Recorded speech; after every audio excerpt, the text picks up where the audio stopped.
The DABC Commission implements Utah's alcohol laws and decides who gets the highly coveted liquor licenses.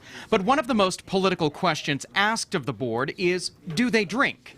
Based on their public statements and Senate confirmation hearings and answers to our questions, the commission is now either evenly split or majority drinker.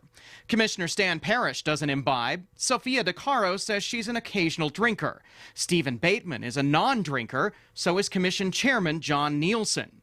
Thomas Jacobson has described himself as a very casual drinker. Amanda Smith says she is a drinker. I guess I would be what you would consider an alcohol enthusiast. Commissioner Jacquelyn Orton is sort of the question mark. She says she buys beer, wine, and spirits, but For the record, I don't drink. I've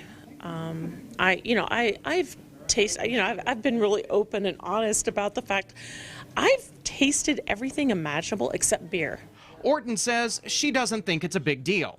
Being on the commission really has nothing to do with whether you drink or not. It really is about running a business. Governor Gary Herbert, who appoints commission members, says he doesn't ask if they drink, but makes his decision based on qualifications and experience. I do think it's a factor in our legislation.